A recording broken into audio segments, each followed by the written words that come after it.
about you is you have ambition to be great. My job is to coach you to get all that greatness out of you.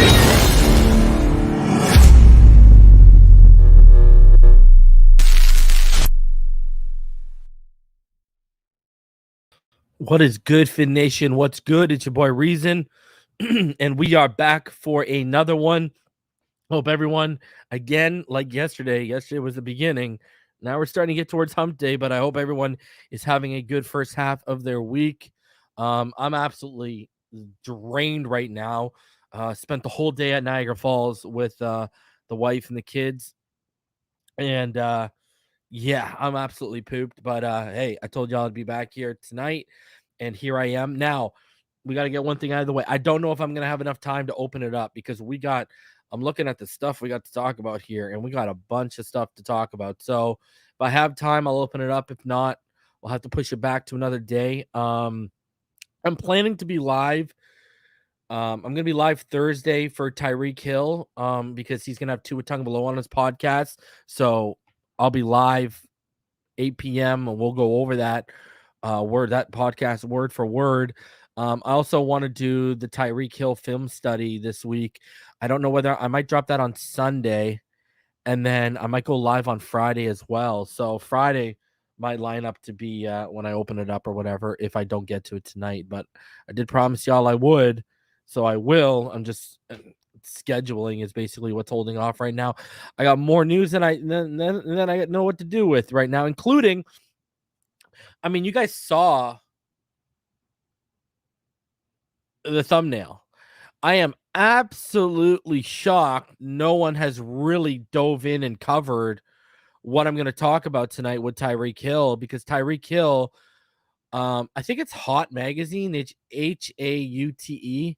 Hot, I'm gonna guess Hot, whatever. It's a South Floridian magazine, and he said some pretty candid stuff in that magazine, and we're gonna go over that in that article on him. First of all, the guy looks, flyer than a piece of paper bearing his name in the pics, because it's like a style magazine, but he talks a lot of football in it. So we're gonna go over that, and he talked in depth, and he basically said, verbatim, Tua Tagovailoa is part of the reason why I'm in Miami. He says that. He says that straight out. And yeah, Juice, I've seen the snippets of the podcast coming up. The reason why I'm not playing them is because we're going to go over everything on Thursday. So that's why I haven't played the snippets and stuff. But I do have a snippet from Tyreek's podcast with Rick Ross this past weekend that I wanted to play on this show because it plays off. I've had it queued up for a couple days because it plays off the article I'm going to show you guys. So we're going to talk about that.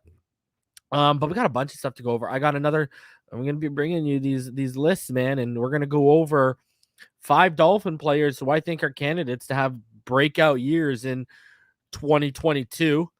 And on top of that, two pretty good articles. One that was released yesterday that I pushed to this show, and one that was released today by Barry Jackson. They're behind the paywalls. I got them for you. We're going to go over them.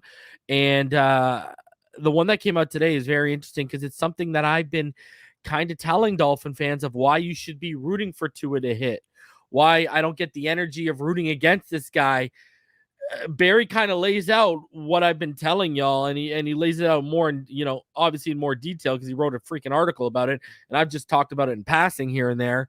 But we're going to go over that too. Shout out to the homie PNS Slots for the $2 donation. I appreciate you, man. Thank you. I appreciate you. He says, love your show, Reason. Keep it up from Orlando, Florida. My guy, we own a spot out in Orlando, Florida, Lake Nona. Let me know where you're at in Orlando, Florida, bro. Because when I get down there next, we're going to be doing a definite get-together. I know Darth Logan, he's in the comments right now, I think. He'll be getting together a ball game. We're going to have a little get-together when I get down there, so... But yeah, so anyways, so we got a whole bunch of stuff to go over tonight. On top of all of that, a very, very interesting article from PFF. Very interesting article talking about every NFL team's salary cap projections over the next 3 years. And y'all are going to love where the Dolphins are standing. Y'all are going to absolutely love it. So Chris Grier, you got to give the man another pat on his back. That's for sure. And The reason why we're doing the breakout candidates player is because I saw an article, and we'll go over it, by Bleacher Report, and they named a breakout candidate for every team this year. And I already had that listed on my show ideas for this offseason as we're sitting in this void before training camp starts. And when I saw the article come out, I was like, you know what, let's roll with it, because that article fits perfectly with one of the guys who's on my list. So we'll talk about that.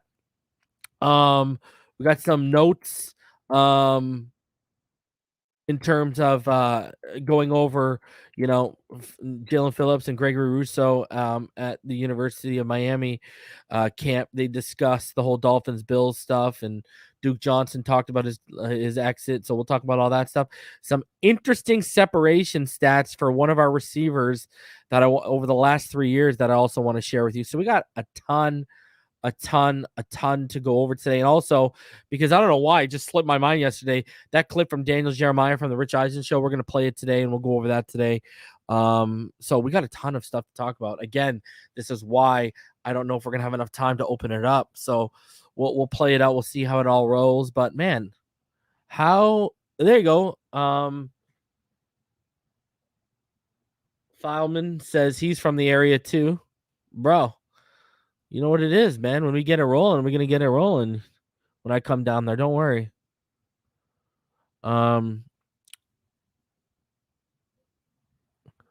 Hey, I never said it was the only reason, Jason. Remember that. Never said it was the only reason. His name is Cash Greer for a reason. Yes, Rome. Man, when you see the salary cap projection for the next 3 years, it's a thing of beauty. I mean, shout out to the homie Pyro, one of the OG mods here, and one of my true friends in this community. What up, Pyro? Listen to the man, subscribe, smash that like button. Man, we got a lot of y'all in here that I love. Hammer's here, Jason's here. Obviously, Rome always gonna have a special place in my heart. He knows what it is. Michael Pulisic's here. Man, I'm looking so many day ones. James Steele, Q. So many day ones. Day F. Haven't seen Shag Fins in a while. Good to see you, man. How you doing, homie? A lot of this is going through, seeing all y'all here. Appreciate everyone for coming out, man.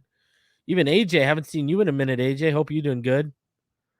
AJ Wenzel. Haven't seen you in a minute. Mike, what's going on, Mike? Obviously, Juice. We already hollered at you. What's going on, Derek? Man, a lot of y'all showed up tonight, huh? Already got almost 230 of you in the room. Shout out to Zachary. Shout out to Derman. Shout out to all of y'all. Dylan. King Z305, the homie. Foxing around, the homie. What up, Austin? I'm going to go with Garn79. Richard, what's going on? Florida born. What's good, homie? Steve, another day one. Florida born. He already knows the time it is, man. He already knows the time it is. Storm Warrior. Woo! Where are you at, boy? I haven't seen you in a minute. Hope you're doing well, dude. Oh, Kelvin, how you doing, buddy? Hope you good, homie. Scott, how you doing, buddy? Showtime. What's going on, homie? Showtime, me and you need to have a little discussion. Tony, what's up, brother? I haven't seen you in a minute, too. Maybe it's because I just get into my content and I don't follow the comments as much as like I used to. Ian Baller, what's going on, homie? CB83, the homie. Scott, Dolphin Don, what's going on, buddy? Usmem, the homie, the big man is here. The Tuna Show, love the name. K Jax, oh, there he is. Josh, attaboy, haven't seen you in a minute. Hope all is well. Last thing I remember when we talked, you're supposed to become a Canadian with your girl. Where you at, brah? Jeff, what's going on, Laura? How you doing? Native Dolphin, what's up, buddy? How you doing, man? Steve Rose, what's going on? Robert Rodriguez, Nick, what's going on? Andreas, how you guys doing? Oh, hold on. Now that I'm saying hi to all you guys, let me get this out of the way because I promised this man I would do it. And again, just like the Rich Eisen video, it totally slipped my mind yesterday. So let me get this straight. Bruce Payne, happy birthday, my friend. Bruce Payne hit me up on Twitter. He said, yo, reason it was my birthday this weekend. I know you're going to go live potentially on Sunday. What's up? I said, yo, Bruce, happy birthday. I hope you had a fantastic birthday. I hope you have a blessed year. I hope it's full of nothing but greatness for you. And I really, really hope that it is just a prosperous year for you and the ones you love. All right. Ryan, what's going on? Donald Johnson. Appreciate you, PNS slots. Topher, what's going on? All right. So it's been a while since we've done one of those shutouts too, eh? So been a minute. 250 of you in the room. Oh, CB83, you're hitting my number tomorrow, bro. You're hitting my number, eh? I turned 37 in February, bro. So welcome to the club. 85. You already know that. 80s babies. We already know what's good. Let's be honest. 80s was when the mankind peaked. Ever since the 80s, it's been downhill, baby. It's been downhill. It has been downhill. Do I believe Cedric Wilson is better than Hunter Renfrow? No, I do not. I do not believe. I do not believe that. I think Hunter Renfrow is. Man, I used to label Tyler Lockett as that guy. Maybe it's Hunter Renfrow now. You know, he's probably the most underappreciated, guy in the NFL. Y'all know I love me some Hunter Renfrow. But there's a couple of guys. The fact they didn't extend Josh Jacobs. What's up, Philip? Attaboy. Attagirl, Laura. Got the tattoo on the right arm. Ricky, DF, the Raging Dolphins maniac. But yeah, Hunter Renfrow. Man, Hunter Renfrow is that's a special guy right there. Mems Salanoa says, I'm fresh out of the damn pokey. Missed 3 weeks of this badass show. Damn. Well, you fresh out. I hope you're good, man. I hope you're good. But yeah, Hunter Renfrow to me is criminally underrated. Thoughts on Tyreek Hill and Waddle returning punts? I think Trent Sherfield does that. Well, then again, they're going to probably using Sherfield as a gunner. I'm sitting here. Give Bowden the responsibility. Give more reps to Bowden. See, I kind of want to bubble wrap, Waddle and Hill. I'm going to tell you this right now. And this is okay. Let me knock on anything I can right now before I say this, okay? Because I'm going to tell you guys what I've been privately thinking to myself. And I pray. I've never prayed I'm wrong in my life before this hard, but I'm going to pray right now. I pray I'm the wrongest man walking this planet. But, I've been a Dolphin fan since I was born, so really cognitive through the 90s, clearly, right? 86, I didn't know what the hell was going on, but I was a Dolphins fan because I was born into the family. Anyways, it wasn't like this in the 90s, but it's really been like this, especially the last 10 years. And I say it to EM all the time, like it's just the life of a Dolphins fan. Like, oh, that's so Dolphins. Like what we're saying about Deshaun Watson right now and everything Deshaun Watson's going through, and we're saying, oh, that's so Browns. That used to be, oh, that's so Dolphins, right? Like that used to be us. Now the Browns have always been, hey, that's so Browns, but we were also in that category where that's so Dolphins, all right? And I am praying. I get in front of, I pray to any deity you can name nightly that Tyreek Hill, I do like, please God, this man has been a clean bill of health his whole career. And given his size and the hits he takes and the targets he takes, that's amazing. Please don't let this be the year, baby. Please don't let this be the year where he gets paid. And because that's so Dolphins, we get the shit end of the stick. Like, quietly, I am just every night taking my vitamins and saying my prayers that man, him and Terron Armstead, there's two things I'm hoping for. I'm hoping Tyreek keeps up his clean bill of health of his career. And I'm hoping, and this is a flip side, so now I'll give you the optimist. I gave you the pessimist. I'll give you the optimist. On the flip side, to those same deities I pray every night, Let this be the change Teron Armstead needed with a new staff and a new medical staff as well.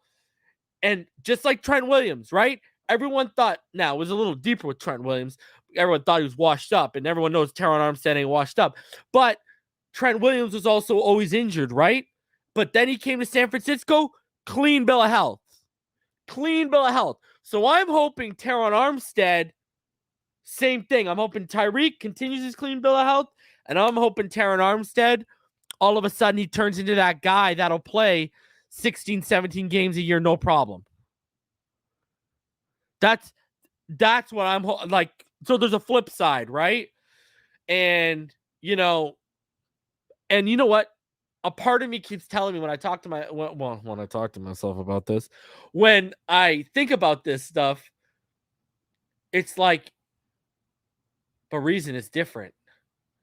You've been telling your subscribers, you've been telling the world, anyone who will listen, since McDaniel was hired, that this just feels different. That's why I got so mad when people were comparing him to Adam Gase or Joe Philbin or Cam Cameron. He can't be compared to any of them because I think Mike McDaniel is going to stand on his own.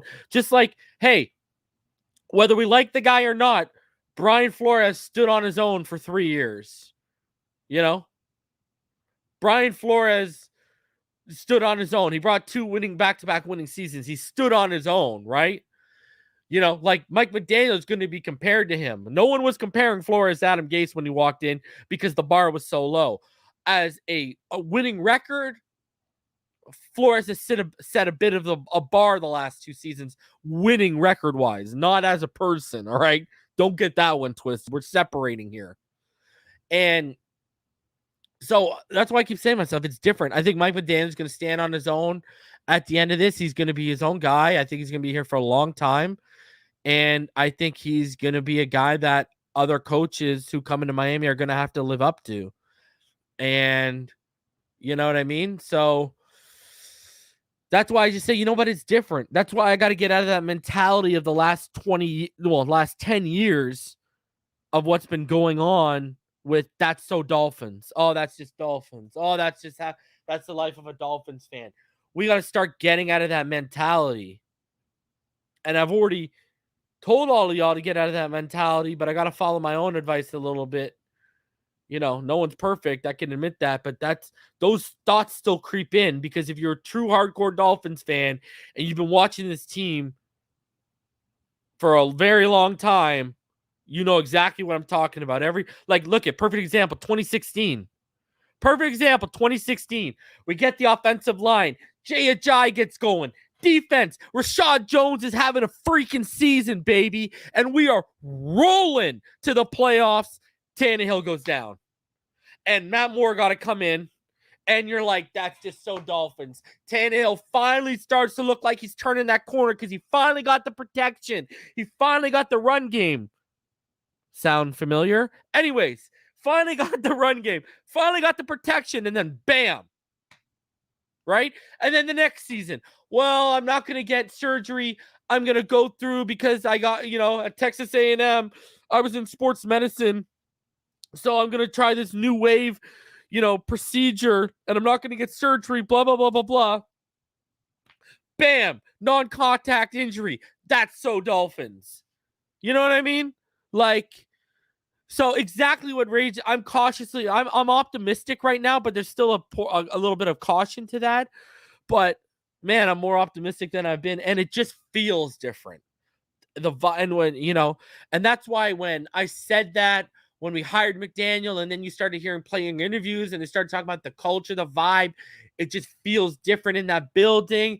And you hear, Chase Edmonds come in and talk about, just the vibe in that building, in the locker room, it just feels like a winning locker room. Just all the ducks are lining up for this to, for us to build something, because it's not about, listen, we all want a Super Bowl. And if you're going to ask any of us, hey, would you take a Super Bowl this year for another 30 years of misery? We'd all probably say yes. But it's about sustaining a long-term winner here. It's about more than one window, right? And I know the Tyreek window is only a 3-year window, and I get that. But the beautiful thing would be to build a winner that even if Tyreek in 3 years, when he hits that $50 million cap hit and you got to move on from him, you can, even though that's a big piece, you can still keep the train moving, right? That's why proper drafting comes in, smart cap allocation, et cetera, right? So it's about building a sustained winner in Miami right now. It's not about, you know, it's got to be about the long term, not just, it's got to be about the short term and the long term, but not just the short term. You know what I mean? So, I mean, I can't, I can't wait. I can't, I can't honestly wait for the season to get rolling, man. Really can't. So, all right, let's get into this. Let's start off. I think we'll start off. Let's talk about what Tyreek said, and then we'll get into the breakout candidates this year for the Miami Dolphins. All right. So let's start off with what Tyreek said. Again, you can find this article in I believe it's called Hot Living, HAUTE. I believe it's like a little fancy way they have it, but it's called Hot Living. And I mean, you want to look how fly this guy is? Check out my franchise receiver. Flyer than a piece of paper bearing his name. Look at this man. Tyreek Hill has a secret, or should I say, rather, he had a secret. The newly minted Miami Dolphin receiver has slyly kept a home in Magic City since 2018, back when he's still very much an integral part of the Kansas City Chiefs. I've had a place here for about 4 years now, but nobody really knew about it. You've got to be very discreet with what you do, the 20-year-old athlete sagely confides during our May Zoom call. Hill has been biding his time and plotting his move for years now. First, he rented. Then he purchased a place in South Florida, but sold it after buying a $1.3 million mansion in Lee's Summit, Missouri during his tenure with the Chiefs. But he just couldn't quit Florida, and so he decided to invest in a Southwest Ranches mansion, which in the end was the right call. I'm just happy I don't have to leave now, he declares. Hill, a Pearson, Georgia native, finally got his wish to become an official Miamian on March 23rd when he was traded to the Dolphins. It was a big win, and not just because of his love for the location alone. His transition was a huge financial score, given that he signed a 4-year, $120 million extension, including a $72.2 million guaranteed contract, earning him the distinction of now being the highest paid wide receiver in the NFL. To be honest, as much as he loved his years in Kansas City, where he played exclusively for the same team he was first drafted by in the 5th round of the 2016 NFL Draft, Miami is much more his speed. And when your nickname is a cheetah, that speed is super fast. Man, this city is always alive, he enthuses of his now permanent home. There's never a dull moment. There's plenty of variety here as far as food, as far as people, as far as clubs, or whatever the case may be. You literally have a diverse situation with everything. There are so many cultures, so many things to learn. I just love it out here. It's his vibe all day, every day, he says. Beach, sun, fun, repeat. Especially in the off season, when he and his kids can loaf in the sand and he can beach volleyball to his heart's content. I can literally stay on the beach all day, he admits. I'm chilling, catching nice vibes, getting that vitamin D year round, baby. Oh, Tyreek, I love you, bro. Like, man, I respected the hell out of you as a player and a competitor. But now that I'm getting to really know you as a person through the Miami media and just the media in general since you made this move, I've said it before, I'll say it again. You are quickly becoming one of my favorite players. They need to put your Vapor jersey on NFL Shop, not this screen printed crap. I need your Vapor jersey because I love you, man. You are honestly one of my favorite players already, and I haven't even seen you take a snap for us yet. I just love this guy's attitude, man. He is such a consummate leader. Like, put the C on this man's chest already. Hill's excitement is palatable, but it also seems to be his natural state of being. Exuberance, excitement, and inexhaustible joie de vivre spills out of him like sweat. But really, what isn't there to be happy about? The sun is shining. He's surrounded by friends and family, including his mom, who's currently in the kitchen making him chicken, and it's the off season, so he's allowing himself the luxury of eating like crap with copious amounts of Popeyes and a plethora of glazed donuts. All is right with the world.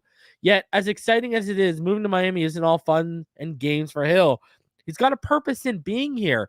After all, despite having won a Super Bowl with Kansas City, his extravagant paycheck, having been selected to 6 Pro Bowls in 6 years, and being named to the NFL 2010s All-Decade team as a punt returner, he still has something to prove. When I first came into the league, there were a lot of people who wrote me off. A lot of people said I couldn't do this or that I was too small. Even now, after I got traded to the Chiefs, people are saying your game is going to decline because you left playing with the greatest quarterback of all time. I'm like, you guys literally have no idea. You clearly don't watch football, huh? I just don't deal with it or engage because the internet is always ready to attack if you say something on Twitter. Amen, Tyreek. Amen. Preach, brother. Jeez. So if he's not launching counterattacks or jumping jungle cat-like on his opponents, how does he drown out the noise? I just chill and laugh, man, he says. And that's what I've taken. I mean, I used to be the guy a year and a half ago. I'd go back and forth. I'd drag you from one side. Now I laugh that certain people out here that claim to be in the Dolphins media talk about me, or people talk about me, and you get to a point where you realize, yo, these people are thinking about me. These people are talking about me when I'm not around because I'm living rent-free. Think about that. You're winning. You don't got to do anything. You're winning. Pardon my French, but motherfuckers keep me on their mind like I'm their booty call or their late night call. I'm winning when that happens. I've already won. I got my feet up on the table. I got a nice glass of whiskey on the rocks, maybe a little neat. Neat. Yeah, we'll go neat. We'll go neat glass of whiskey. I'm laid up, feet on the table, sunset coming down over the oceanside view. Drop top parked in the garage. That's me living rent free. And that's what Tyreek takes. That's because Tyreek's right. This man's living rent free, and all these Kansas City Chief fans, all these Tua haters, Tyreek rent free in your head already. The way that I think about it is this. I know at the end of the day that people are going to talk regardless of if I'm doing good or bad. When I was in KC, they were talking. Now that I left, they're still talking. So you have to tune it out and make yourself proud. That's something my mom told me, my grandparents told me, and that's something that I live by.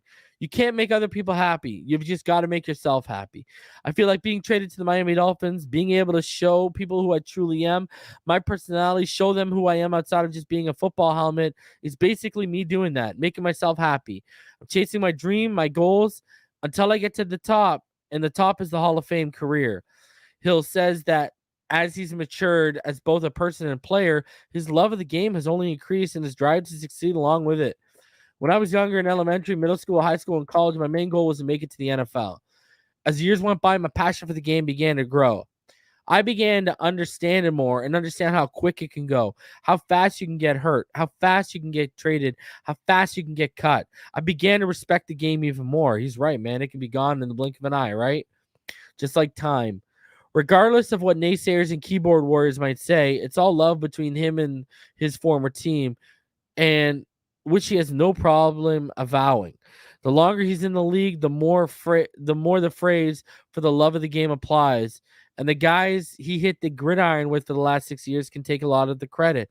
I played with arguably the best tight end in the game, Travis Kelce, the greatest quarterback of all time, Patrick Mahomes, and had one of the greatest coaches, Andy Reid. It's just been a blessing to have those guys in my life and to have helped mold me into the player I am today. See, everyone made that big deal out of the podcast, but look, this is a Zoom call in May, and he's calling Patrick Mahomes the greatest quarterback of all time and Andrew Reid one of the greatest coaches of all time. See? Media just twisting his words with his podcast. Before them, I was just another guy who was happy to make a play or two on ESPN, But now I'm more mature, more of a vocal leader, and I'm like, hey, guys, we need to go out there and win this game. I'm a big picture guy now and understand that everybody has a role, and that's how championship teams are built. Look at how fly this man is. Love it. Here we go, baby. This is where we get to the good stuff, which is, of course, his current priority, bringing that sweet, sweet Vince Lombardi trophy to the Magic City. And he wants it, he says, as much for quarterback Tua Tagovailoa as he does for himself. I go into work every day, man, and I look at Tua. He's such a hardworking dude. A lot of people don't give him credit for what he has done in his career. And then I see him out on the practice field, and he's tremendous. He can put the ball anywhere on the field, standing in one spot. I just want to see him play, man, and play by his side. That's part of the reason why I chose the Miami Dolphins. I wanted to play with the lefty. Tagovailoa being an anomaly as a left-handed quarterback. So there you go. Right there from the man's mouth. That's part of the reason why I chose the Miami Dolphins. I wanted to play with the lefty. So, listen, people want to make these big deals and say, Tyreek just blowing smoke, Tyreek looking for targets. No, I've been saying it and I'll say it again. This is authentic. Tyreek believes what he says. Tyreek believes 110% what he says. And all this hate, all this backlash, I'm telling you, I used to think, okay, he'd go from 1,400 some odd yards. I thought, okay, we'd be sitting in 11 to 1,200 yards this year. I'm going to tell you right now, mark this man down for 1,400 plus yards. I am going to tell you right now, okay? Let me tell you this right now, okay?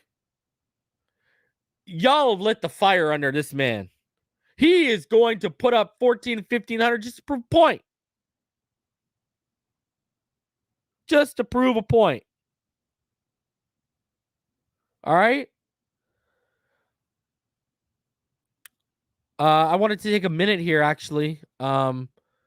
Just take a moment right now. First of all, I wanted to just bring to you guys' attention as we're in mid of this. We got one of the Finside fam, Todd Labruto.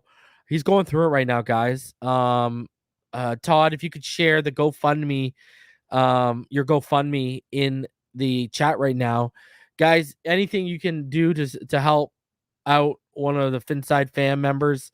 Todd's just going through it right now. I believe he got evicted from his house. He's just got some health issues, and he works for Lyft, and he can only do Lyft for so long. So he's gonna put that GoFundMe link in the chat right now. If any of you, anything, hey, $1 goes a long way.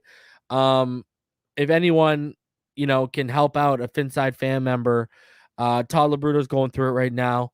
So just go ahead, and he's going to drop the link in the chat. I know he's got a GoFundMe set up, and go ahead, drop that link, Todd. And if any of you can help out, I appreciate it. Even just sharing it, that's good enough. All right. So even just sharing it so more people can see it, just spread the kindness. All right. So shout out to Todd. I hope everything's well, my guy. All right, back into this for 1 second. So, I got to say this, guys. That's part of the reason why I chose the Miami Dolphins. I wanted to play with the lefty. So, hold on. Did he just choose Tua Tagovailoa over Zach Wilson?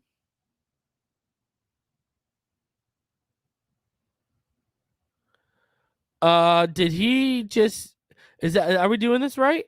Are we doing this right? Did he just choose Tua Tagovailoa over Zach Wilson? Cause that's the vibe I'm getting. That's the vibe I'm getting, that this man chose Tua Tagovailoa or Zach Wilson. Where you at, Jet fans? Where you at, Jet fans? Where you at, Jet fans? Let me know. Because Tyreek chose Tua Tagovailoa over Zach Wilson. I love every minute of it. One might assume that this effusive praise that he and Tagovailoa are closer than can be, but ironically, in reality, they've only just met. When Hill was traded to the team, he tracked down the QB's digits, got in touch, and the rest is history. We've been talking ever since. He's a good dude, Hill says. You can sense that when you're around him. You can feel his energy, which is genuine and pure. I can't ask anything else from a man. He's a good friend and a good teammate to have on and off the field. I can always count on him. Love it. Love it, man. And he's not the only one. Hill immediately found himself in the position of having a solid crew and his new teammates who welcomed him to the Dolphins fold with open arms. Take today, for instance. He and some of the guys were meant to be hitting the high seas, chilling on a boat, but choppy waters disrupted their plans. Instead, later, he's bowling with his homies. We hang out all the time, he shares with the guys who have been patiently waiting for him to make Miami his permanent home before throwing him an official welcome to the Magic City Rager, which apparently is on the agenda for the coming weekend, except that said wild night is going to look a lot less like an evening at Live and a lot more like a quiet dinner and a day on the golf course, which suits Hill just fine. I like being here and less of an introduction and more like a homecoming because I knew most of these guys before I was even playing for the Chiefs. I've thrown numerous parties here, and a bunch of the Dolphins have shown up for my birthday. So really, being around them isn't new. When I first walked into the locker room, I was like, "Hey, man, gangsta nod. Hey." The guys already knew it was coming. I kind of felt like I was going to get traded here, and I feel like everything happens for a reason. Hill is a big believer in fate, and only time will tell what holds from him in Miami. So watch this space. And obviously, you can go find that article on Hot Living, but man, it's just another impressive showing from Tyreek. Like every time this guy has been opening his mouth since we've acquired him, stand at attention and listen to the man, and it's honestly such a blessing to have a franchise. We got 2 franchise receivers. We got 2. And by the way, here is Todd's GoFundMe. Go check it out, guys. Go support if you can. There is Todd's GoFundMe. He's been evicted. He needs some help, man. So check him out.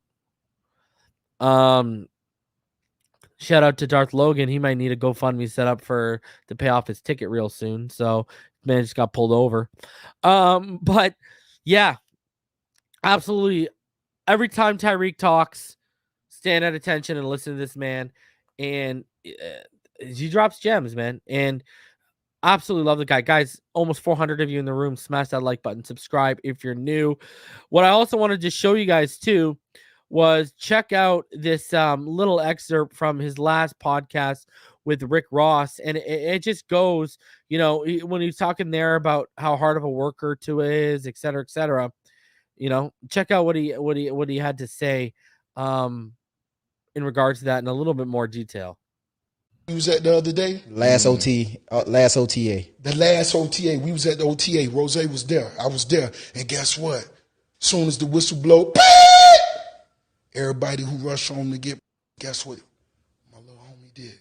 Still working. He stayed after did reps. Him and Tua did reps. Come on. Yep. If you don't know football, you better know this is a game. This is a sport that motherfuckers always looking for somebody to blame it on. Right. But when you there earliest, when you leave the latest, when you running the most routes, a motherfucker can't blame nothing on you. Exactly, bro. Like a lot of people don't know that side of me, bro. Like during practice, me and Tua had like a misconnect, and I was like, bro, we got to stay at the practice and get that same throw. You know, so and that's what we did, and all of the other receivers stayed out there and threw with us.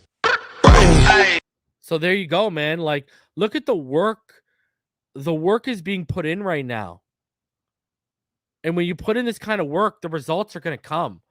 I'm telling you, like, people out here, people don't realize the work they're putting in right now to get their timing, anticipation, and chemistry down.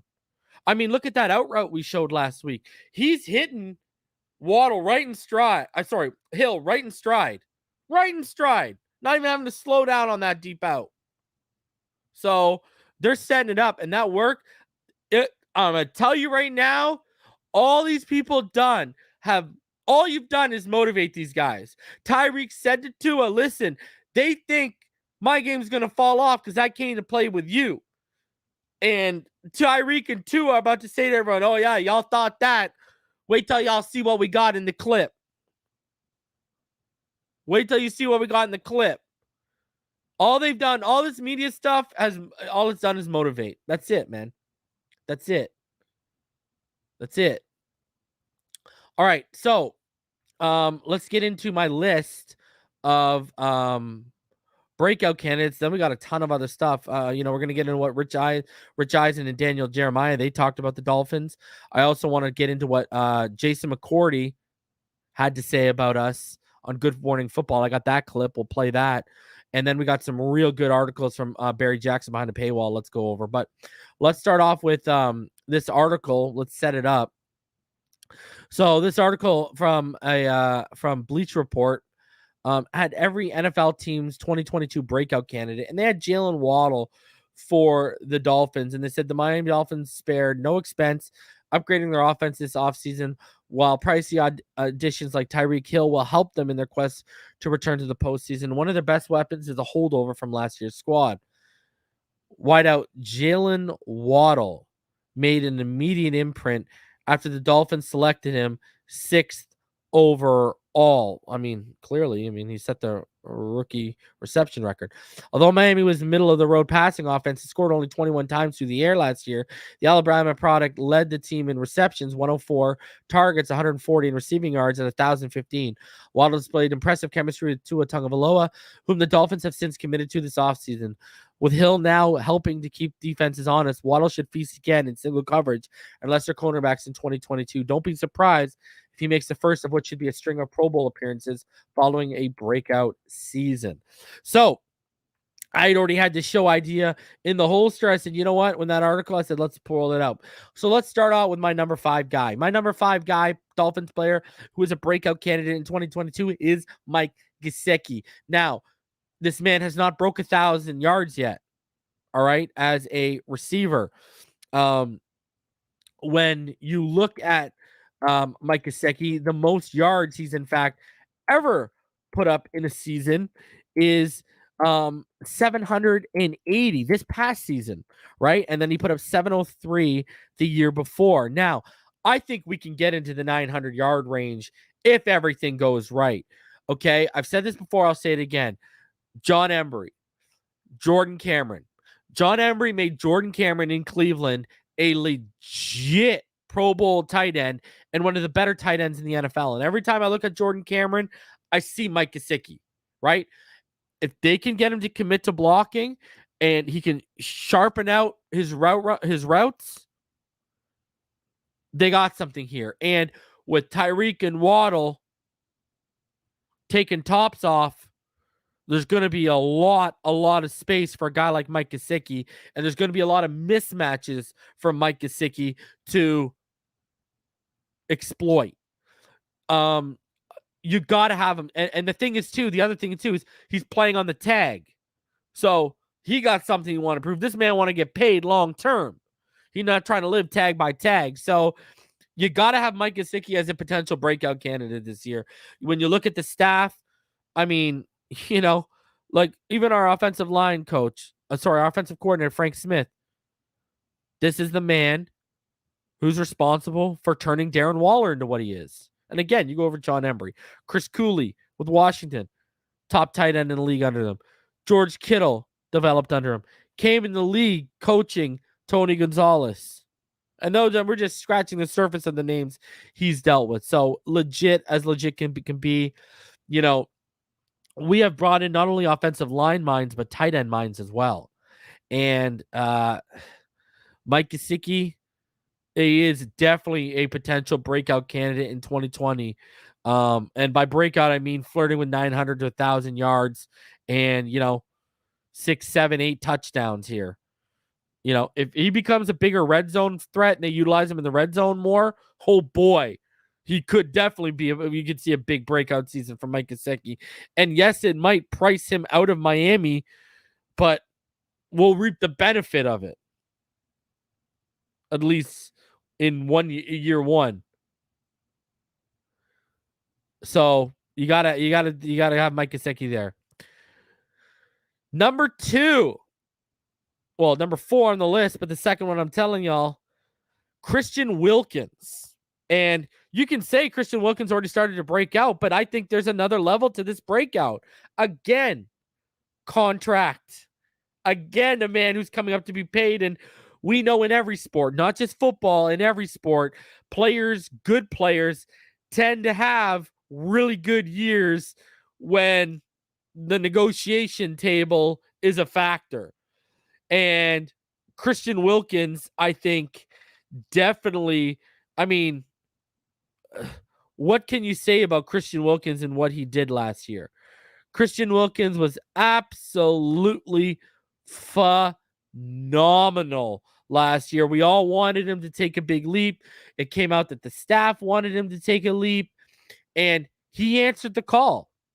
He answered, and I said we should have seen, I saw it the year before when, remember in 2020 when he missed some games and our run game really suffered without him. And I mean, you just look at what he's doing, and Christian Wilkins, he's becoming a formidable force in front of our eyes if he continues his trajectory. He really is. All right. He was just phenomenal. Second in the league in batted passes last year for interior guys with 5. Obviously, I mean, no one's gonna say the sack production is quite where we want. He only had 5 last year, but that was a nice uptick from what he's usually provided, right? But again, when you look at run stops, Christian Wilkins, we're talking about a guy who was 6th in the NFL in run stops, right? With 43.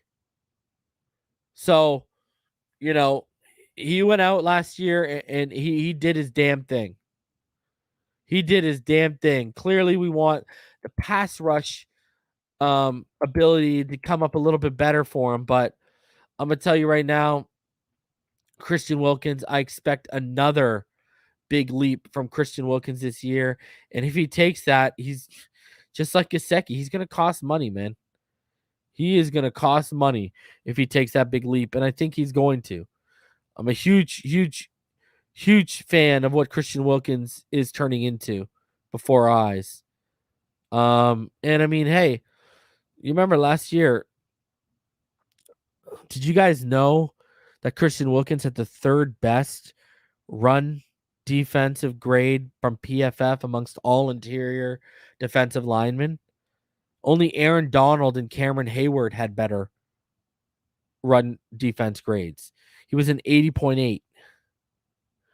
And his overall defensive grade as well was nothing to shake a stick at either. He had the 7th highest defensive grade of all interior players. Now, again, you all know I'm very spotty with PFF. There's basically needs to back up my eyes, and I'm just saying, Christian Wilkins did a phenomenal job last year, and I think he's going to build off of that. I really do. So I'm expecting a big year from Christian Wilkins, and man, if he puts himself in that upper echelon, you're going to come down to Gesicki. You're going to only be able to pay Gesicki or Wilkins. You can't pay both, right?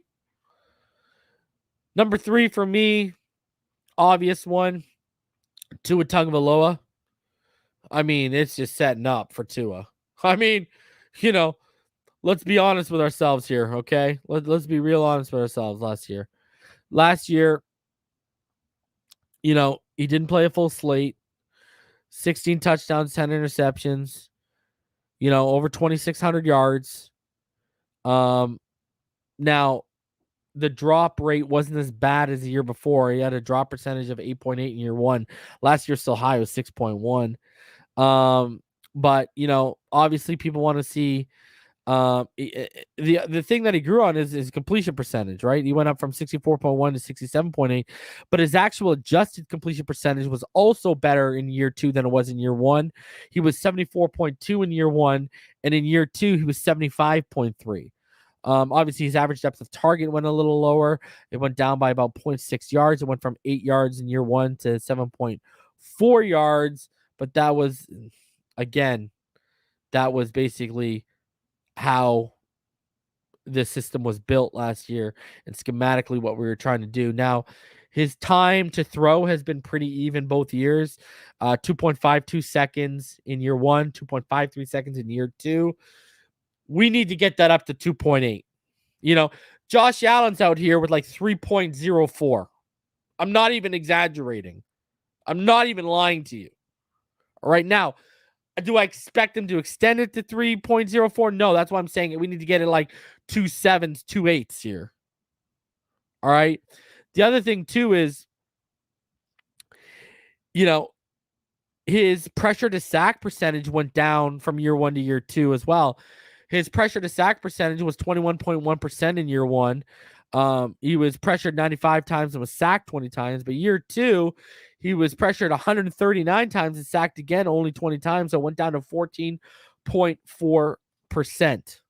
His NFL passer rating went up from 87.1 in year 1 to 90.1 in year 2 as well. So upticks again. You go back to the Ravens game. He was, there was throws to Waddle in that game that he wasn't making in year 1, and by wasn't making, I mean he wasn't attempting them. So yes, do we want, again, second best deep completion percentage in the NFL as well, but one of the lowest attempt rates in the NFL, right? So, all of it's there. It's just all about putting it together consistently. And with you look at the staff, you look at the players put around him, Tua's poised to break out in 2022. And if he does break out, oh boy, it's going to be a good thing for the Dolphins, and we will win a playoff game. If Tua breaks out on this list, we win a playoff game. Number 2 for me is the same as that list, Jalen Waddle. I've been saying this consistently. Everyone's talking about Tyreek Hill. Not enough people are talking about Jalen Waddle. I think Jalen's going to get a lot more one-on-one matchups, just like Cedric Wilson. Do I think Cedric Wilson's going to be the best number 3 in football? No, I think that's still going to remain Tyler Boyd, but I think Cedric's going to be pretty damn close. Again, rubbing shoulders with Tyreek Hill. But Jalen Waddle, I mean, this guy broke the rookie reception record, had over 1,000 yards. And here's the other thing, too, what people need to realize. When Jacoby Brissett was the quarterback, Jalen Waddle was averaging, I believe it's like 43 point something yards per game. Under Tua, he was averaging over 70 yards per game. And that's with no help, no one-on-one matchups, never finding yourself on open space, no chance at yards after catch, because the defense either has you bracketed in triangle, they either have you bracketed in triangle or box coverage, and they just collapse on you as soon as you get targeted and the ball comes your way, wiping out any chance. Now he's got the chance. We're going to see a different Jalen Waddle this year, which is a scary thought. That is a very scary thought that we're going to see a different Jalen Waddle this year. Think about that for a sec. And then number 1 for me, Jalen Phillips. I think Jalen Phillips, y'all know I love me Jalen Phillips. Y'all know I loved him through the draft process.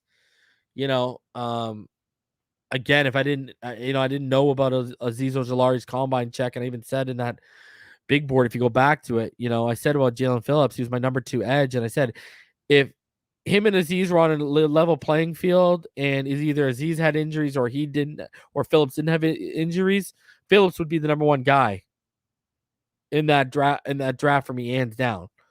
And had a healthy first season. He was on limited snap count. See, that's the thing. He only had 402 pass rush snaps last year. He had 603 total, 153 against the run, but only 402 pass rush, and he totaled 39 pressures. 7 hits, 22 hurries, 8.5 sacks. This man had a better rookie season on less snaps and less usage than Chase Young did the year before for the Washington Commanders. And he still outproduced Chase Young. I'm going to say it to y'all before. Go back to my prospect preview. These prospect previews you guys have been seeing of Verone McKinley and all these players. I did them last year. Go type in Inside the NFL prospect preview Jaelan Phillips. Not only did I pinpoint his usage, but also I broke down his college numbers and his athletic profile, and I showed all of y'all. This man is he's the lost Bosa brother. Jaelan Phillips is the lost Bosa brother. This man is the lost Bosa brother. And I'm telling you right now, we hitting double-digit sacks this year. Now, this man's hitting it. Jaelan Phillips is going to be a top 5 pass rusher in the NFL. Mark me down as someone who believes that. And you're going to start seeing the ascent this year, I think. And I think he's going to hit that by year 3, year 4. Everyone in the league going to know. Jaelan Phillips is a freaking stud in the making. Hitch your wagon to this man. If you can find prop bets for 10 plus sacks, take them.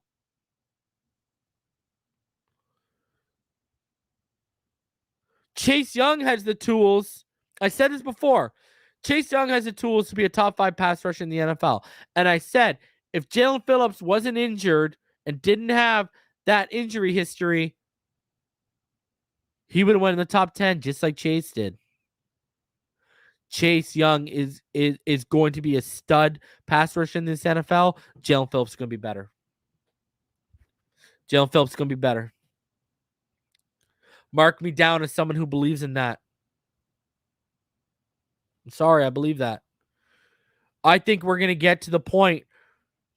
I wouldn't be surprised if by year 4, maybe Myles Garrett and Nick Bosa are the only ones better than Jaelan Phillips. So, I mean, Will Anderson comes out next year from Alabama, and he's a real special talent. And Kayvon Thibodeau is going to be real special too. But I believe Jaelan Phillips is going to be in that conversation for top 5 pass rusher in the NFL. I truly believe that, man. And I'm not being biased. I truly believe that. All right, let's get into this. Interesting. We're gonna get into this and then what McCourty had to say. All right. Interesting article here from Barry Jackson. And this is why I've been telling y'all. I don't understand why people are cheering against this kid. ESPN's Todd McShay recently tweeted the reality that any Dolphins fan been paying attention already knew. I think Tua is on a 1-year trial to prove he's the Dolphins guy for the future. If not, Miami is loaded with draft ammunition to move up for Alabama's Bryce Young or Ohio State's C.J. Stroud in 2023. After all, the Dolphins have their own first-round pick in San Francisco's first-rounders in next year's draft. They also have their own second-round pick in 2/3, their own in New England's from the Devontae Parker trade. And we'll talk about Devontae Parker here in a little bit.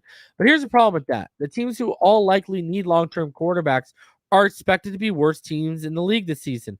Atlanta, Detroit, and Houston. Hey, Barry, Davis Mills and Houston, don't write them off yet.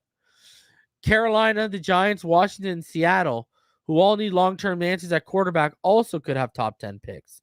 That's 7 teams who are all worse than the Dolphins on paper, who will probably need new quarterbacks unless Davis Mills and Daniel Jones and Drew Lock take major leaps and Carson Wentz becomes the Eagles' Super Bowl version. Pittsburgh could be in the market for a quarterback again if rookie Kenny Pickett disappoints.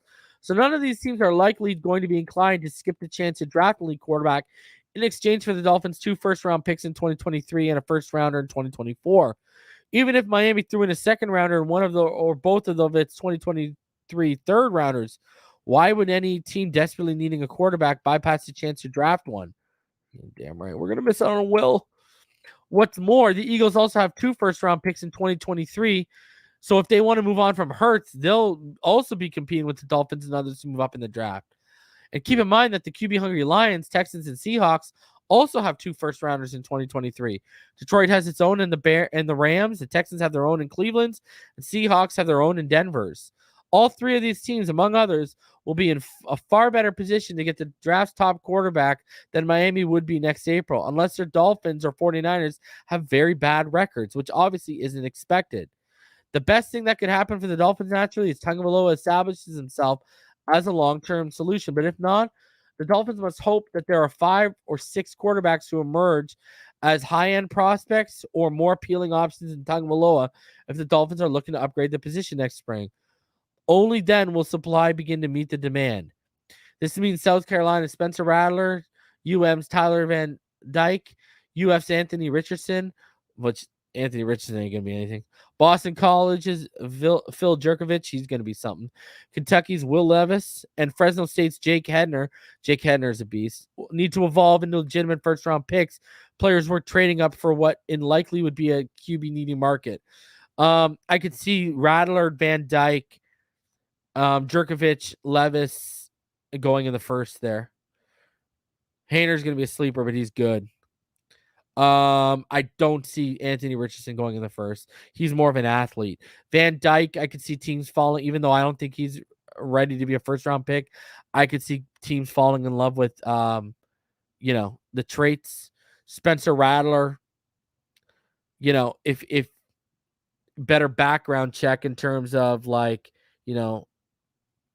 his teammates at South Carolina say a lot better things than what have been said so far during his football career than maybe because he got serious character issues.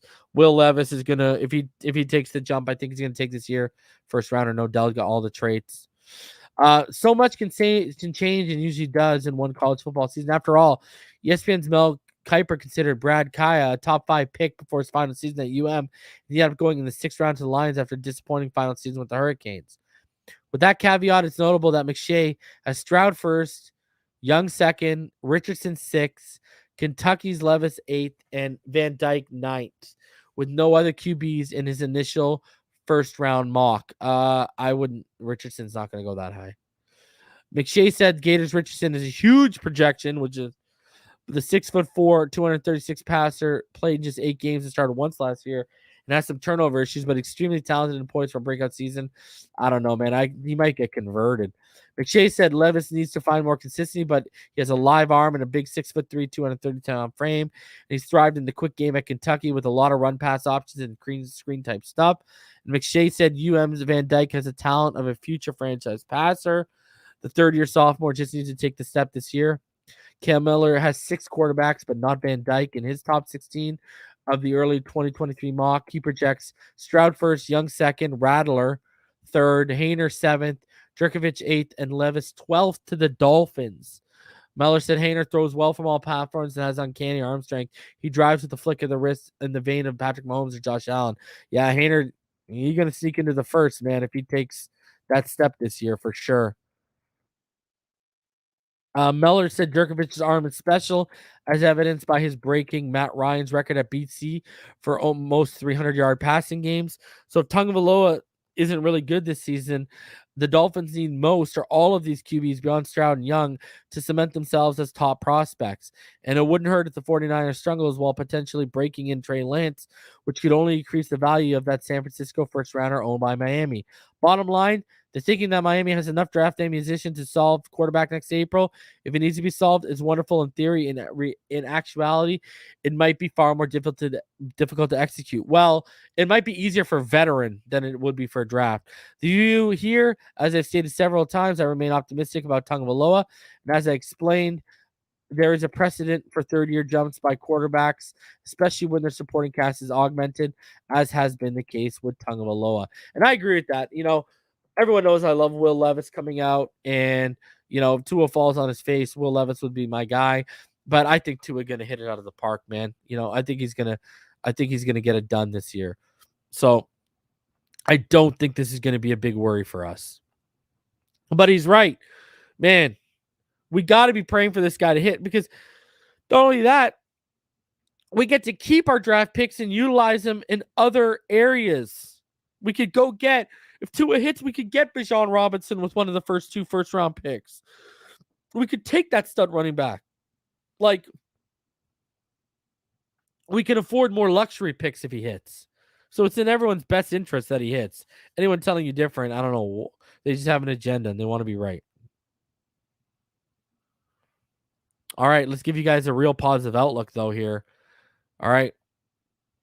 PFF on the NFL salary cap.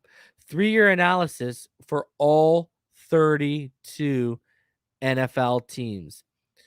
And each NFL offseason brings a wave of player movement across the league, especially now in a new era of roster construction. Blockbuster trades at premium positions for years in extreme rarity have seemingly become the norm lately. This is what I've told you guys, right? Look at the last couple of years. All of a sudden, quarterbacks are getting traded now too. It's not just running backs and receivers and such. Quarterbacks aren't even safe now, right? Teams have become more honest with themselves about the talent on the roster or lack thereof. For example, the Detroit Lions moved on from quarterback Matt Stafford as opposed to chasing mediocrity and prolonging their inevitable rebuild. At the same time, other teams that are close to reaching the mountaintop but held back by a few deficiencies, such as the Rams with Jared Goff, are willing to be more aggressive in pursuit of a Super Bowl title. These two forces operating in tandem will lead to major swings in roster construction and thus salary cap outlooks from season to season. In theory, each team is choosing the fastest path to building a legitimate contender, just in opposite ways. After one of the busiest off seasons in NFL history, we revisit the 3-year salary cap analysis for all 32 teams. We updated our methodology from last year's three-year salary cap analysis into 2 key ways. First, instead of just ranking each team in each of our 5 categories and then taking the average of the 5 rankings, we're using Z-scores to capture just how far from the league average each team deviates in each category. Second, we've weighed each category to better reflect its importance in salary cap roster construction health. Most importantly, having a strong top 51 veteran valuation means more. After all, who cares if you have a ton of salary cap space if you have no talent?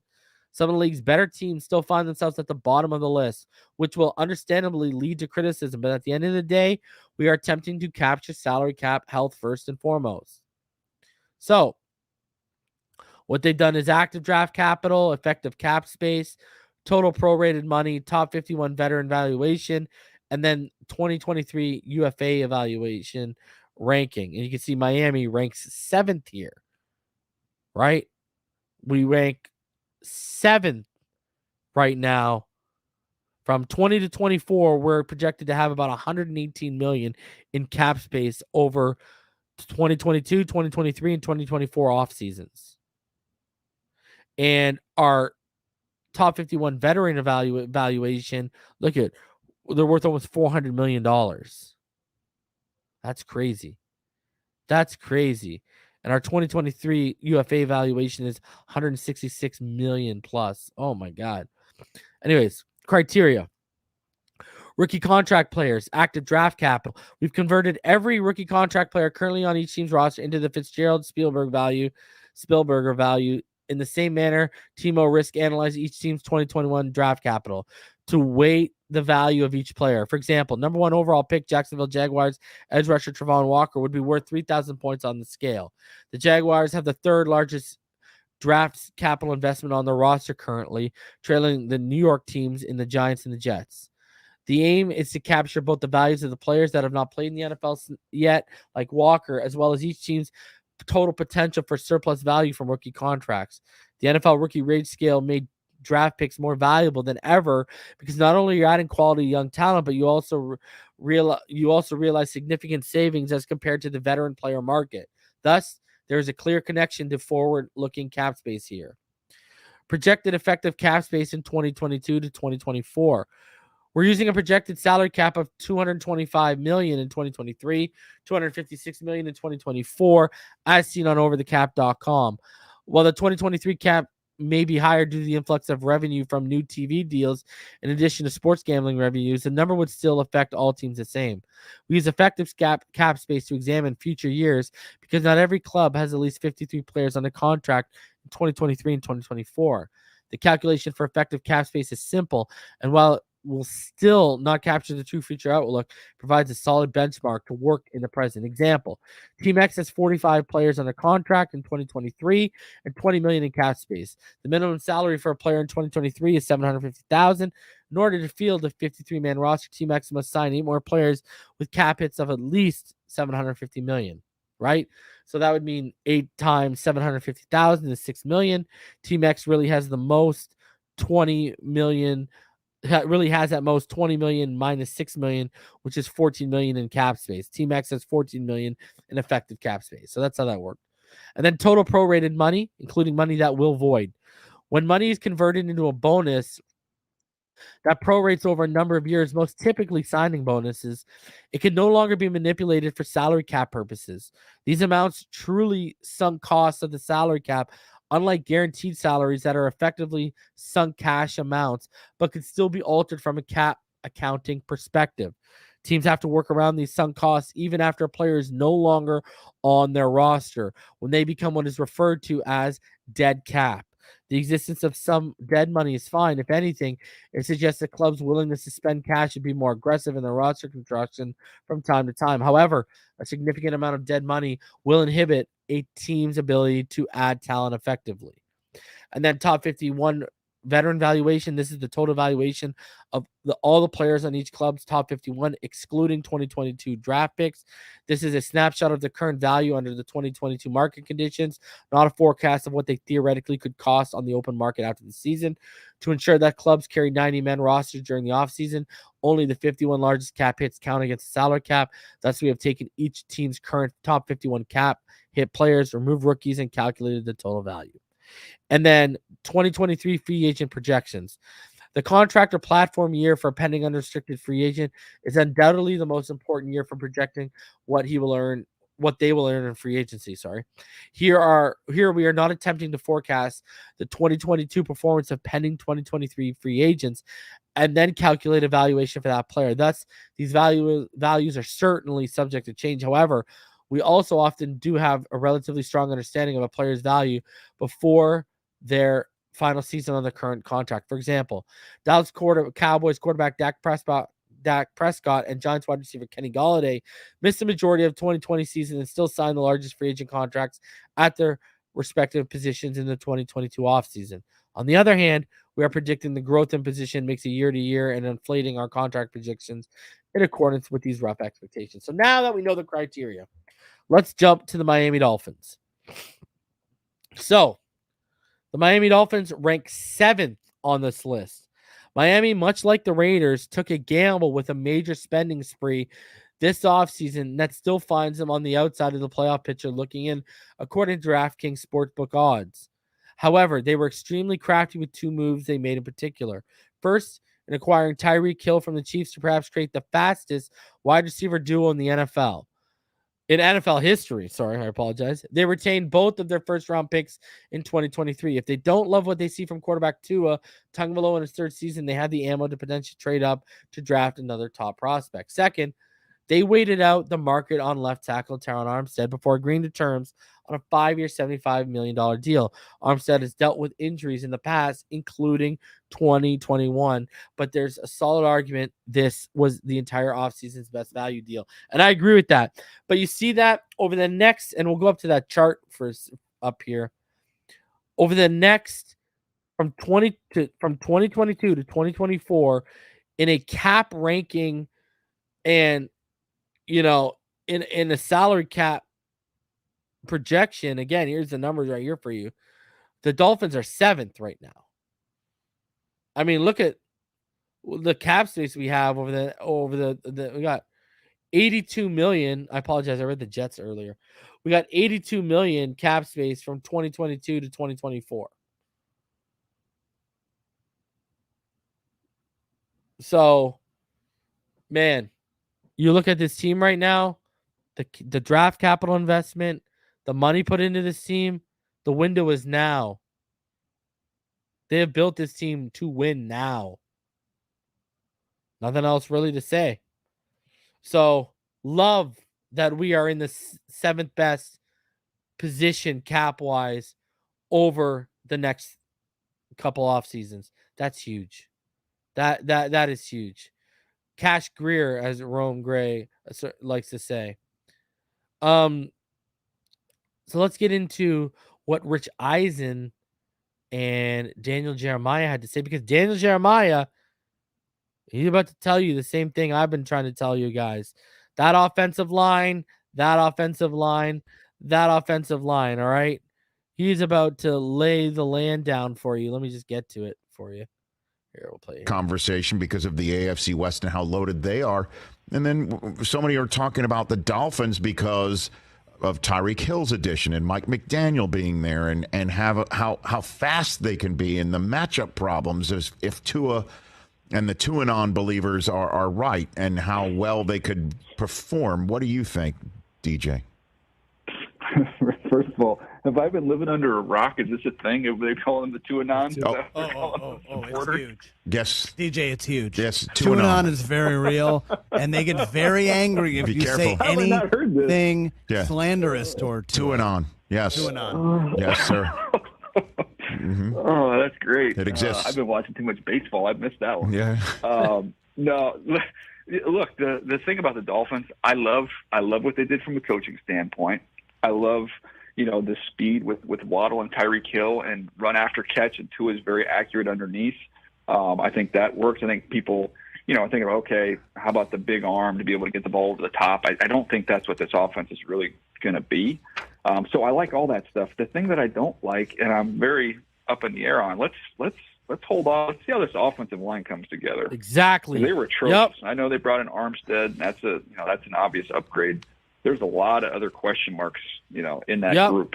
So I'm curious to see how that all comes together. And Gesicki is a phenomenal athlete, probably one of the best, most athletic tight ends we have in the league, but not really an in-line guy. So, how's he going to fit into this offense and into this system? So there's still some question marks there for me. I'm not ready to go completely all in, but they're definitely going to be fun to watch, intriguing to see what this offense looks like. What are we not talking? So there you go. So Daniel Jeremiah thinks they're going to be fun to watch. They're going to be intriguing. But again, why did he pump the brakes? He didn't pump the brakes over Tua, people. Daniel Jeremiah, he pumped the brakes over the offensive line. Even with Terron Armstead, I'm trying to tell y'all, we got question marks beyond Armstead and such, and we got depth issues here. And at one point or another, we're going to have to rely on our depth. And when you look at that depth, that's a scary thought, my friends. So, Daniel Jeremiah, a guy who knows football real well, he ain't pumping the brakes because of Tua or the weapons or the running game. He's pumping the brakes on how far we can go because of that offensive line. And it goes back to what I've been trying to tell each and every one of you. It's like last year, what I said last offseason, and it rang to be true. This Dolphin team, this Dolphin offense, our receivers, our quarterback, our running game, it's only going to go as far as this offensive line takes them. So I'm praying some names get cut, some surprise names get cut, and we can add them to the mix, because when I'm watching other teams in our own division, like the Bills adding, Greg Van Roten and the Jets adding Riley Reef, good depth, damn good depth that we should be looking, at. So we'll see. We will see. Part of me still thinks, because of the offensive line gurus we brought in and the reputations we brought in, as much as people want to sit here and say, oh, well, they kind of, they stuck Tua with, they stuck McDaniel with Tua. No. I think some of these offensive line players have been, hey, you're bringing in Frank Smith, you're bringing in Matt Applebaum, and you've done what you've done. Hey, we've invested an 18th overall pick in Austin Jackson. We traded up for Liam Eichenberg. Make it work if you can this year. And if they don't, and if you can't make it work, we'll move on.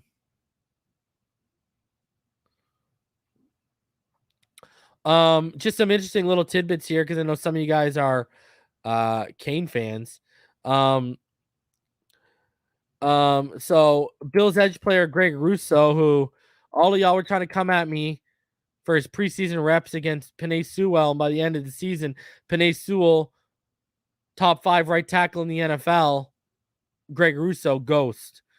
Greg Rousseau and Jalen Phillips never played it down together at UM, but they were technically teammates for 2 years, and they're excited about a Buffalo-Miami rivalry that seems more likely to be competitive this year than recent seasons. The Bills have beaten their AFC East rivals 7 times in a row and 9 times in the last 10 meetings, and the scores usually haven't been particularly close. The Bills won by a margin of 10 and 17 points in 2019, 3 and 30 points in 2020, and 35 and 15 last season. Russo, who had 50 tackles and 4 sacks and 17 starts as a Bills rookie last season, is eager to see the chess match between the Bills defense, which added Von Miller, and Miami's offense, which added Tyreek Hill.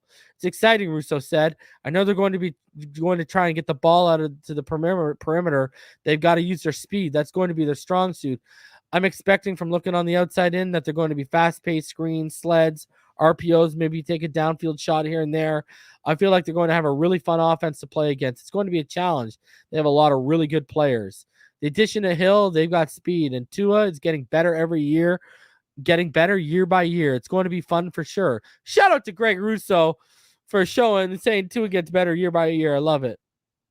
Phillips, who had 42 tackles and 8.5 sacks in 17 games and 5 starts as a Dolphins rookie, said the Bills are incredibly talented, and we have a lot of talent this year. It's going to be really fun to have those games. The more times you go against somebody, the more comfortable you get. Just as much as I'm preparing for Josh Allen, he's preparing for us. I'm sure he'll have some new tricks up his sleeve. He's an incredibly talented guy and somebody you always have to worry about. Allen has a career 106.8 passer rating against Miami, 21 touchdowns, 5 picks, an 8.9 rushing average on 48 carries with 4 rushing TDs, and a 7-1 record. Bills coach Sean McDermott and general manager Brandon Beane spoke earlier this offseason of the challenges Miami now pose with teams when the teams meet on September 25th in Miami and December 18th in Buffalo. Meanwhile, Phillips said opposing defenses are going to be running a lot to defend Miami's offense. We got a lot of talent, ton of explosive guys, Phillips said. I'm excited to see what they can put together. I've got a lot of confidence in Coach Mike McDaniel and our offensive coordinator, Frank Smith, and everybody involved in play calling. In some ways, Phillips still can't believe Miami acquired Hill. We all can't, Jalen. I wake up every day and say, man, we got Tyreek Hill. Damn. It's pretty crazy, Phillips said. Tyreek has been excellent in what he's been doing since college. I look up to him as one of these crazy talented NFL players. It's wild to be on the same team and then the locker room with him. Any difference that Phillips has seen with Tagovailoa? You can see his confidence that he's being himself and he's really enjoying it. I'm really happy for Tua. Phillips and Russo were technically teammates for 2 years, but never suited up together because Phillips sat out the 2019 season due to NCAA transfer rules, and Russo opted out the next year due to COVID, which during that time, Phillips had 8 sacks for the Canes. It's always love between me and Greg, Phillips said. Phillips said he has leaned out a little bit and dropped 5 to 8 pounds. He said that won't have any negative impact against the run. Feeling very stout against the run, he said. Continuously trying to hone my body and my craft. Running back Duke Johnson confirmed that the Dolphins never offered him a contract in free agency, but he's not upset about it. He instead signed with Buffalo. Source said the Dolphins initially conveyed interest in resigning Johnson, but the organization changed course after Mike McDaniel's hiring because the staff saw better available fits for Mike McDaniel's running scheme. They just wanted to go in a different direction, Johnson said. I figured McDaniel wanted his guys. Mozart is one of his guys. So I know it's the nature of the business. No hard feelings. See, I remember a bunch of y'all pushed back and a bunch of you got in your feelings when I told you that Duke wasn't going to be back. And y'all knew I said I loved what he did for us last season, but he just wasn't a scheme fit. And, hey, glad he caught on with another team. Just sucks he caught on with the Bills. Johnson said he treasures the experience of being able to suit up for his hometown team. The Dolphins did keep 2 running backs veterans from 2021, Gaskin and Salvin Ahmed, but moved on from Johnson and Philip Lindsay because Lindsay was more of the scheme fit, and signed 3 players in Edmonds, Mozart, and Sonny Michel, who are front runners for the team's top 3 running back jobs with Gaskin Ahmed, Jared Dokes, and undrafted UDFA Zaquandre White still competing for a spot. Man, sucks that he's gone, but I was a big fan. He contributed last year. And then finally, I just wanted to show you guys this, guys, before I get out of here. No longer will we have to put up with this. Devontae Parker's separation the last 3 years. In 2019, he was 123rd out of 125. In 2020, he was 132 out of 132. And last year, he was 127 out of 127. No receiver gets less separation. And this was using next-gen stats player tracking data to measure the distance between the receiver and the nearest defender at the time of the catch and completion. Our number one guy the last 3 years has been dead last in separation. No longer. I wanted to show you these guys, these numbers, so you can laugh that this will never be a thing. And now it's Mac Jones and the Patriots problem. Oh, baby. Let's go. Let's go. Mac Jones is going to sit here and have to throw up these 50-50 balls with that macaroni noodle arm. Let's go. Let's go. So, man. Whew. Thank God we DVP. I liked the person, liked the player when he made plays, but the separation was a real issue. And it's nice when you look at our wide receiver core, the first thing that pops in your mind is separation ain't going to be an issue for this group. Separation is not going to be an issue for this group. Whew. Brutal. Here's the deal, guys. I'm going to be back. I'm going to be back 2 more times this before Friday's out. So I'm going to be back either tomorrow or Thursday. And probably on I'm going to be back 2 of the next 3 days, and then I'm going to be back on Sunday, and we're going to break down Tyreek's film. We're going to do a little film study on him. So I'm going to be back on Thursday, guaranteed, for the Tyreek Hill Tua podcast. That's a guarantee.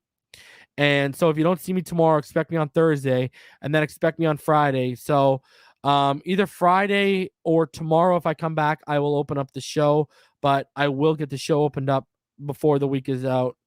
Believe me that before Sunday's out, I will get the show opened up to you guys for at least a half hour. Okay. So I'm going to be back either tomorrow or Thursday.